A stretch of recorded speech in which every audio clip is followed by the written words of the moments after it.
Israel की खुफिया agency Mossad और भारत की रॉ के बीच साझा हुए इस नए इनपुट ने दुनिया को हिलाकर रख दिया।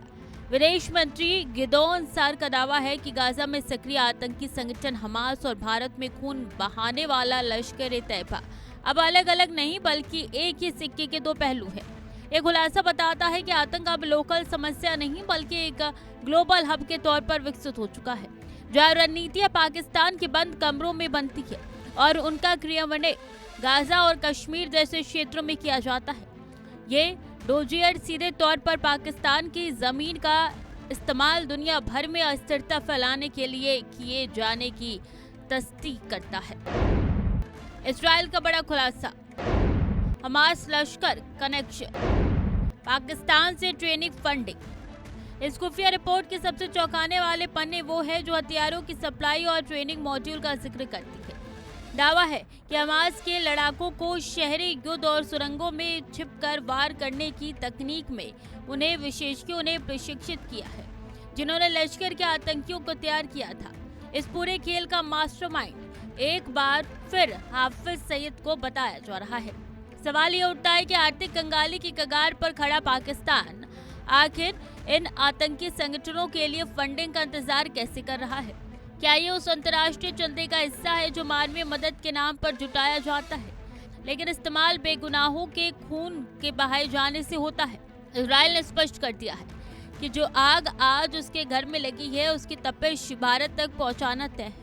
गिदोन सार में भारत को आगाह किया है कि ये टेरर सिंडिकेट केवल सैन्य चुनौती नहीं बल्कि वैचारिक युद्ध भी है। भारत दशकों से सीमा पार प्रायोजित आतंकवाद का दंश झेल रहा है। अब दोनों देशों के सामने एक ही रास्ता बचा है, सूचनाओं का आदान प्रदान और आतंकवाद के इन अड्डों पर निर्णायक चोट। जानकारों का मानना है कि अगर समय रहते इस खूनी नेटवर्क की कमर नहीं तोड़ी गई तो आने वाले समय में ये लोकतंत्रों के अस्तित्व के लिए सबसे बड़ा खतरा बन जाएगा। हाफिज सईद बना मास्टरमाइंड, एक नेटवर्क कई हमले, आतंकवाद के खिलाफ एकजुटता। इस खुलासे के बाद पाकिस्तान पर अंतर्राष्ट्रीय दबाव चरम पर है। क्या अब FATF जैसी संस्थाएं पाकिस्तान के इन छद्म कारनामों पर फिर से शिकंजा कसेगी? सूत्रों की माने तो भारत और इजराइल अब केवल बचाव की मुद्रा में नहीं रहेंगे।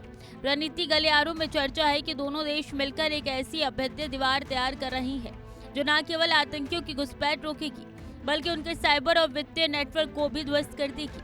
पाकिस्तान को अब ये समझना होगा कि वो गुड टेरर और बैड टेरर के खेल में खुद को सुरक्षित नहीं रख पाएगा। अगर इजराइल के सबूतों पर वैश्विक मुहर लगती है तो पाकिस्तान के लिए अंतर्राष्ट्रीय स्तर पर अलग थलग पड़ना तय है। भारत इजराइल की जंग, आतंक के खिलाफ बड़ा एक्शन, पाकिस्तान पर पड़ता दबाव। इजराइल के इस डोजियर ने यह साफ कर दिया है कि आतंक का अजगर अब पूरी दुनिया को अपने लपेट में लेने की कोशिश कर रहा है। लेकिन बड़ा सवाल यही है, क्या वैश्विक समुदाय अब भी इसे केवल क्षेत्रीय विवाद मानकर चुप रहेगा? क्या भारत और इजराइल का ये साझा मिशन पाकिस्तान के उस आतंक फैक्ट्री पर ताला लगा पाएगा जो दशकों से नफरत का उत्पादन कर रही है? और सबसे अहम बात, क्या हाफिज सईद जैसे चेहरे कभी अपने अंजाम तक पहुंच पाएंगे? इन सबूतों के बाद अब गेंद पाकिस्तान के पाले में है, जिसे दुनिया को जवाब देना होगा कि उसकी सरजमीन पर पनपते रिश्तों का अंत क्या होगा।